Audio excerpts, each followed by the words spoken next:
Na verdade, ele oficializou, né?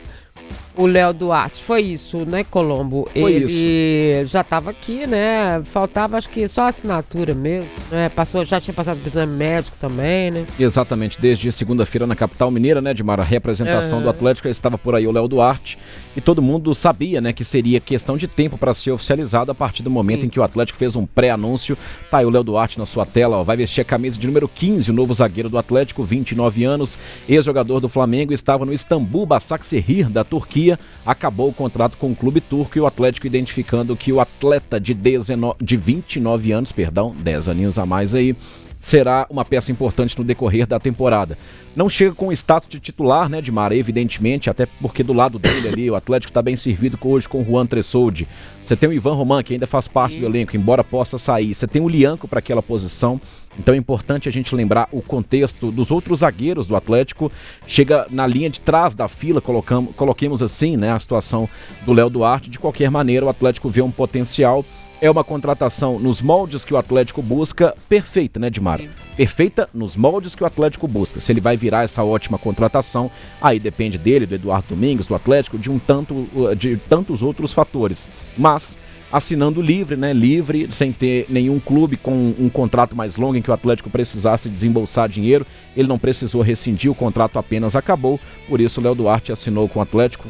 Àquela altura, né, do anúncio, surpreendeu todo mundo, porque todo mundo esperava o anúncio do Juan Jesus, por exemplo, que é outro zagueiro com outro patamar de carreira para outro lado do campo, que é o lado esquerdo, mas foi o Léo Duarte que o Atlético anunciou e acabou fechando o contrato até 2030. Curiosamente, né, Edmar, a outra contratação, e aí é entre aspas, porque na verdade uma permanência não, uma contratação, a do Juan Tressoldi anteriormente, que também assinou até 2030, contrato um pouco mais longo, né? Nos moldes que o Atlético faz, costuma dar ali 3, 4 anos a cada renovação, a cada acerto de contrato com seus atletas.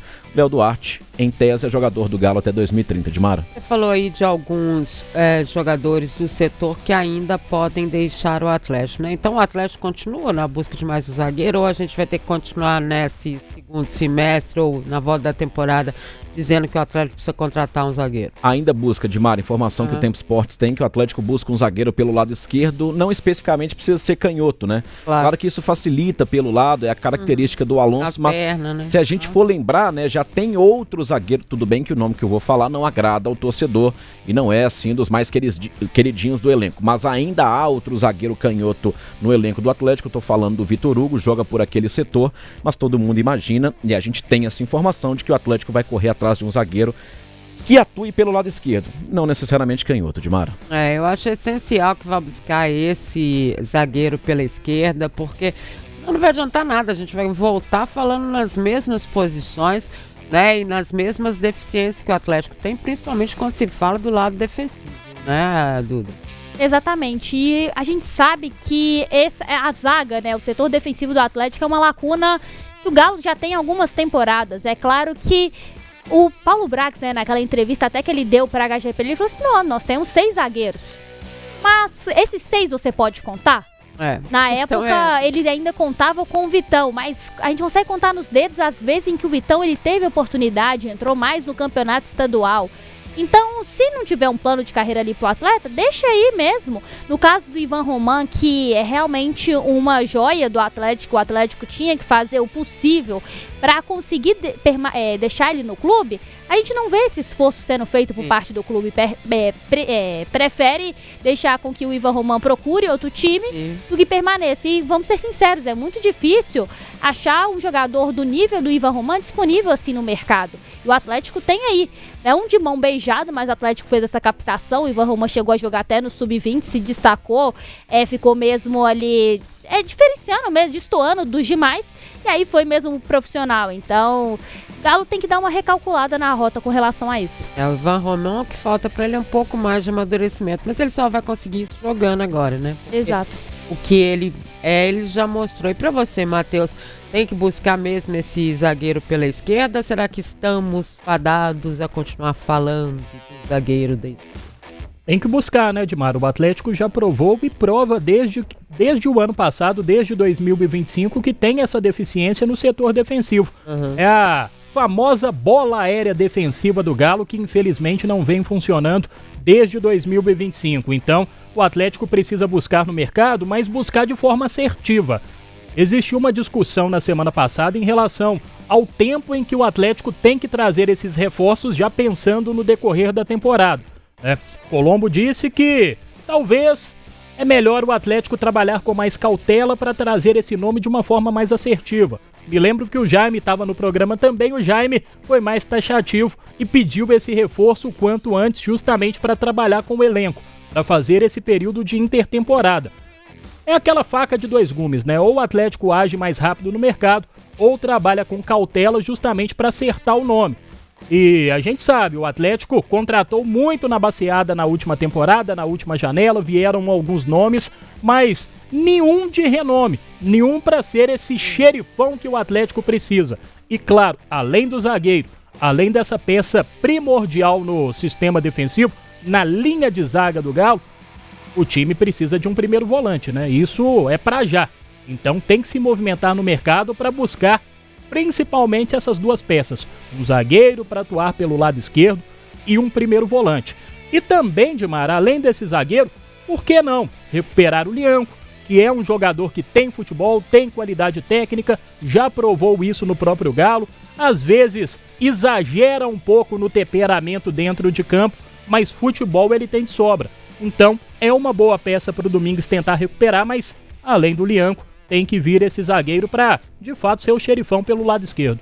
É isso. Agora, o Colombo, ele acabou contando, né, na entrevista que ele deu para Galo TV, que ele já jogou com um destaque, um ídolo alvinegro, a gente pode dizer assim. Tem aspas dele aqui, coloca aqui, por favor, o Colombo contar pra gente direitinho quem é esse ídolo que o Léo já teve e já jogou junto. Dica? Já falou de cara, não vai precisar nem de dica. Tá ainda meio assim, vai ler. A dica é que é capitão da América, não precisa falar mais nada, né? Então, é o Hever de Mara. O Léo Duarte disse o seguinte sobre o seu ex-companheiro: o Hever eu conheço, o Lianco estou conhecendo agora. Pude jogar com o Hever no início da carreira, fizemos uma parceria bem legal no Campeonato Brasileiro de 2018. É um cara também que eu cresci vendo, que eu pude aprender bastante no início da carreira, disse Léo Duarte sobre o Hever, que lembremos, né, essa parceria que ele está falando no Brasileirão de 2018, antes do Flamengo tornar-se, né, campeão brasileiro novamente em 19, é justamente o Flamengo. Agora o Hever não vai ter mais jeito, né, parou de jogar, enfim, né, e nem não tá nem mais trabalhando no Atlético, né? Sim. Mas o Lianco dá pra, né? Com certeza. Vai. Apesar dele estar conhecendo ele agora, né? São perfis um pouquinho diferentes, né? O Hever tem uma cabeça um pouco mais fria do que a do Lianco, mas é nesse sentido, né, Dimar? Eu acho que assim, até a gente relembrando, né? Eu vi alguns torcedores comentando sobre o temor, rapidinho voltando no assunto sobre esse zagueiro canhoto pelo lado esquerdo. E aí muitos... bom que, assim, hoje você publica um vídeo na rede social a respeito das movimentações, né? Os próprios torcedores respondem aos torcedores, né?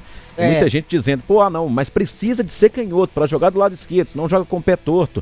Aí veio um outro comentário abaixo, que eu não me lembro quem respondeu agora. Mas a maior dupla de zaga do Atlético, para muitos, né? Não significa que a maior para muitos foi Hever e Léo Silva, os dois destros, né? Um jogando do lado do outro. Então, assim, não significa necessariamente... E tá bem de referência o Léo Duarte. Né? Tá bem de referência com o Hever, capitão da América, passagens importantíssimas do Hever pelo Galo. O Elcio me lembra que o Hever hoje é auxiliar técnico do Mancini, né? Do Wagner Mancini lá no Bragantino, é isso, né? Ele comanda, assim, eu vi os dois pela primeira vez no América e Goiás, quando era setorista aqui do América pelo jornal O Tempo. E falava, né, assim, é impressionante como pra mim o Hever comanda mais do que o Mancini. É mesmo? Pra mim o Hever comanda mais do que o Mancini. E essa característica permanece, né? Eu vejo jogos assim do Bragantino, o Hever tá lá inquieto, assim. Quando aqui que você tá dizendo, no... Isso, eu vi um América e Goiás, quando eles estavam no Goiás, né? Depois, posteriormente, no Bragantino, assim, essa característica permanece. O Hever é muito ativo, assim, à beira de campo e sempre expressou esse desejo de ser treinador, né? Tem tudo pra ser. Foi com o Filipão? Não foi que o Filipão começou, ele ficava ali do lado, ele falava, nós vamos transformá-lo num auxiliar, não sei o que, ele ficava ali do lado, dava muito palpite, quase já trabalhando como auxiliar, né, Duda? Isso, e tem uma diferença muito grande, eu acho, porque a memória que o torcedor tem, uma memória recente desse auxiliar participativo é do Matheus Bach, né, o filho do Tite. Só que nesse caso tem uma diferença aí no papel do Hever. O Hever realmente ele coloca a cara a tapa, talvez para não expor a imagem do técnico, que ali é a principal figura na beira de campo. Então, para não expor, o Hever, eu também lembro desse jogo, eu tava cobrindo pela Inconfidência, e aí ele tava lá movimentando, questionando mesmo a arbitragem. Então, se expor de uma forma maior do que o próprio técnico. Então, esse também é um papel bem importante. Um detalhe aqui, Dimara, só complementando os dois, o Hever, sempre que trabalhou com Wagner Mancini, uma curiosidade, foi o capitão do time. O Hever era capitão do Wagner Mancini naquele paulista campeão da Copa do Brasil em 2005. Depois os dois trabalharam juntos no Grêmio, o Hever era capitão. Trabalharam juntos no Galo, o Hever também era capitão, então tem essa relação, né, essa relação conjunta dos dois, e isso é muito legal, treinador e atleta, e agora os dois comandando, né, o Bragantino como técnico e auxiliar. Bem legal mesmo. Liderança, né? Uma das principais características do Hever, sem dúvida nenhuma. E a gente tem que destacar, né? A liderança do Hever é aquela chamada liderança, né? É pro bem, né? Porque tem uns líderes aí que só questionando, né? Mas a do Hever sempre foi tratada dessa forma, por isso com todos os técnicos no Atlético ele foi capitão. E ele tinha uma posição assim cômoda no Atlético, né? Que se ele quisesse permanecer por muito tempo, né? Ele desejou sair aceitou o convite do Wagner Mancini para ser auxiliar, né? Então assim, ele é um cara, seguiu mesmo, cara de fato empenhado em em trilhar essa carreira, né, como treinador. E assim, claro que perfil é uma coisa e dar certo é outra, oportunidade também é outra coisa, mas assim, o Hever parece ter muito perfil, né? Ele tá seguindo muito assim, um caminho, né? Tem uns que já saem querendo ser, uns dão certo, outros não. Exato. Né? Se preparou, mas fez ele curso. tá se preparando, me parece, né? Aqui tudo indica, sim. Mais alguma coisa de Atlético? Vamos aguardar, né, Dimara? Amanhã, só pra gente lembrar, né, treinamento aberto na Cidade do Galo depois de muito tempo. Estarei lá com Pedro Faria e Cris Galo, estaremos na cobertura. Vai reconhecer, né, na Cidade do Galo? Na Cidade do Galo. Já foi lá? Não fui, acredita? Mas é a primeira vez lá? Primeira vez. Acredito. Porque eu me lembro a última vez que eles abriram, eu que fui por aqui, acho que foi o Edivaldo, pode ser. Eu acho que a última vez mesmo, ainda quando era nosso companheiro Vinícius Andrade. Então, foi o Vinícius Andrade, isso junto mesmo. Daniel Eu e Vinícius Andrade. Isso, exatamente. Então, assim, porque, né, Dimara? Aí vem o fator São Paulo, depois vem o fator pandemia, vem um fator tanto de coisa. Até muitos fatores, né? O fator de socorrer deles. Exatamente, mas amanhã eu vou poder falar que já fui na Cidade do Galo. Contou. Mas que bom, você vai gostar. Vou gostar. Mas você não vai poder ver a anterior, porque agora já tem uma reforminha que aconteceu lá, né? Mas lá é muito bacana. Vamos pegar o novo. Coisa velha. Aqui, lá tem um café da manhã, tá? Ele já recebe um café da manhã. Quer dizer, não sei. Você vai poder comer a tapioca do Hulk. Tô de dieta. Se tiver um pão de queijo lá, você não vai comer, não. Meu filho vai ser um... Tô te vendo, tá? É molinho. É um café da manhã maravilhoso que a assessoria de imprensa recebe a gente. Não sei, mas na época era o Cássio, né? Porque agora eu já não sei. Mas acredito que o Felipe, né? E o gente boa, Fabrício, Felipe, um abraço pra turma. Vão estar recebendo vocês. Se eles não tinham comprado pão de queijo, acabaram de comprar, né? Não, mas pão de queijo sempre tem. Sempre tem. Pão de queijo não falta.